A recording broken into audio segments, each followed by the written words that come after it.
यिर्मया अध्याय 4।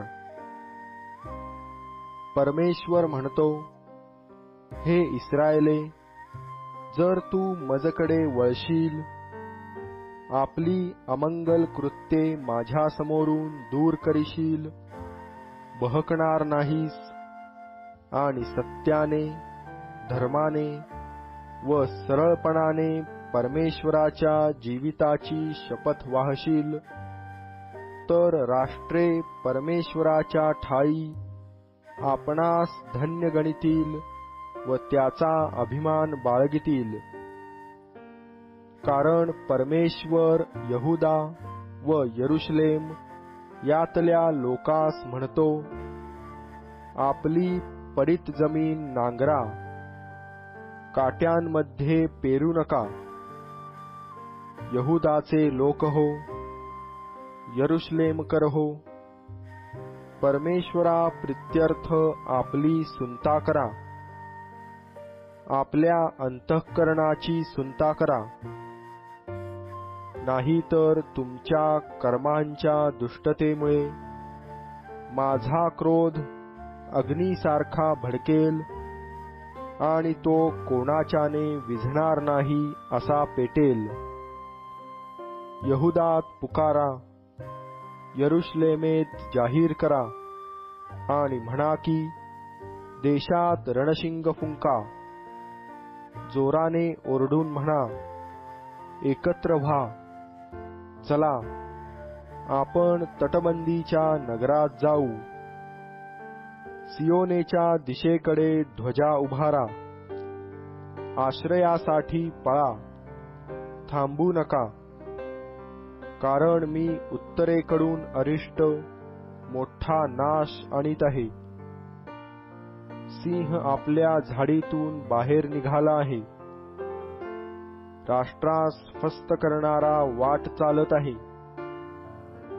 तुझा देश ओस करण्यासाठी, तुझी नगरे उजाड निर्जन करण्यासाठी तो आपल्या स्थानातून निघाला आहे।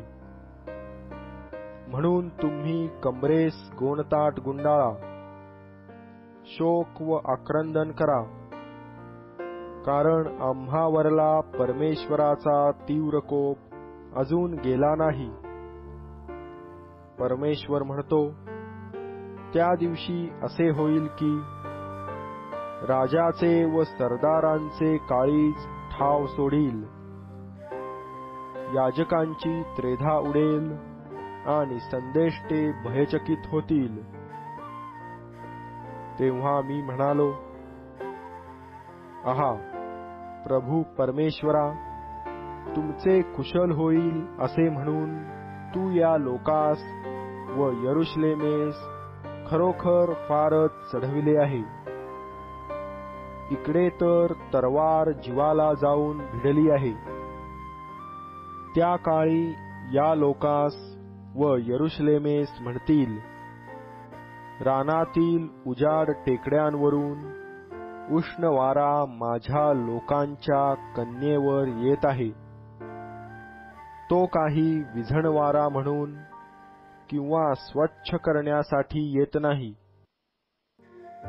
या कामास लागतो त्याहून जोराचा वारा माझ्या कार्यासाठी येईल। मी आता त्यांच्या शिक्षाही सांगतो। पहा, ढगांप्रमाणे तो येत आहे, त्याचे रथ वादळाप्रमाणे आहेत, त्याचे घोडे गरुडांपेक्षा वेगवान आहेत। आम्ही हाय हाय करणार, आमचे वाटोळे झाले। हे यरुशलेमे, तू आपल्या अंतःकरणाची दुष्टता धुवून टाक, म्हणजे वाचशील। तुझे वाईट विचार तुझमध्ये कोठवर वसणार,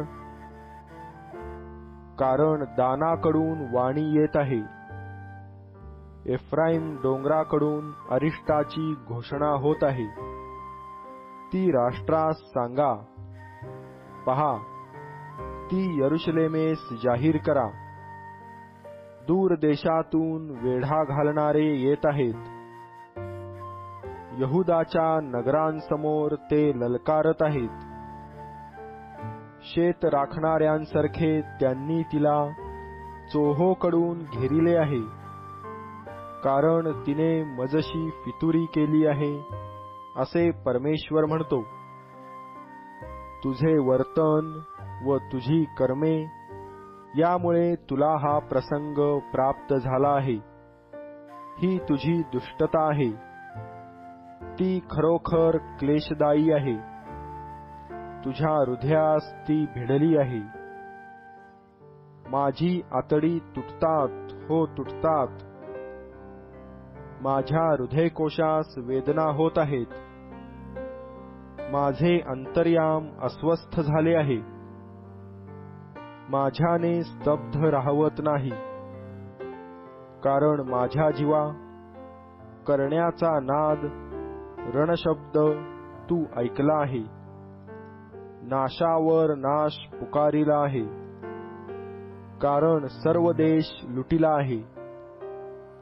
माझे डेरे अकस्मात माझ्या कनाती क्षणात लुटिले आहेत. मी ध्वजा कोठवर पाहू, करण्याचा शब्द कोठवर ऐकू, कारण माझे लोक मूर्ख आहेत, ते मला ओळखीत नाहीत. ती निर्बुद्ध असमंजस अशी मुले आहेत. वाईट करण्यात ती हुशार आहेत, पण बरे करण्याचे त्यास ज्ञान नाही. मी पृथ्वीकडे पाहिले, तो ती वैराण व शून्य झाली आहे. आकाशाकडे पाहिले, तो त्यात प्रकाश नाही. मी पर्वतांकडे पाहिले, तो ते कापत आहेत. सर्व डोंगर डळमळत आहेत. मी पाहिले, तो कोणी मनुष्य नाही, व आकाशातील सर्व पक्षी उडून गेले आहेत.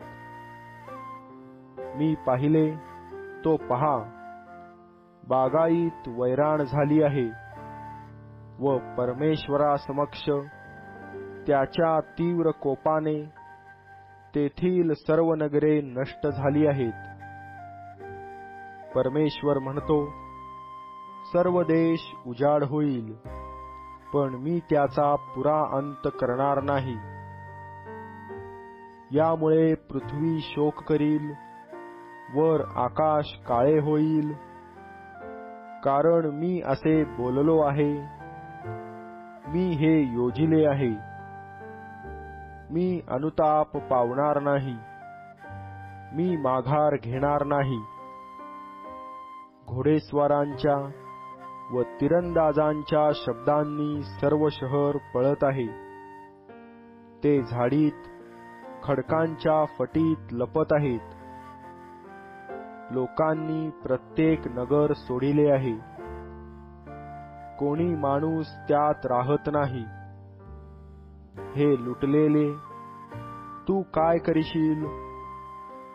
तू जांभळे वस्त्र नेसलीस, सोन्याच्या अलंकारांनी भूषित झालीस. काजळ घालून आपले डोळे मोठे केले, तरी तुझी सुरेख दिसण्याची खटपट व्यर्थ आहे. तुझे जार तुला तुच्छ मानितात. ते तुझ्या प्राणावर टपत आहेत. वेणा देणाऱ्या स्त्रीच्या शब्दासारखा शब्द मी ऐकत आहे. प्रथम प्रसूत होणाऱ्या स्त्रीच्या वेदनांप्रमाणे वेदना ऐकत आहे. सियोनेच्या कन्येचा स्वर ऐकू येत आहे. ती उसासे टाकीत आहे. ती आपले हात पसरीत आहे. ती म्हणत आहे, हाय रे हाय, कारण ह्या मनुष्य घातक्यापुढे माझा जीव घाबरा होत आहे.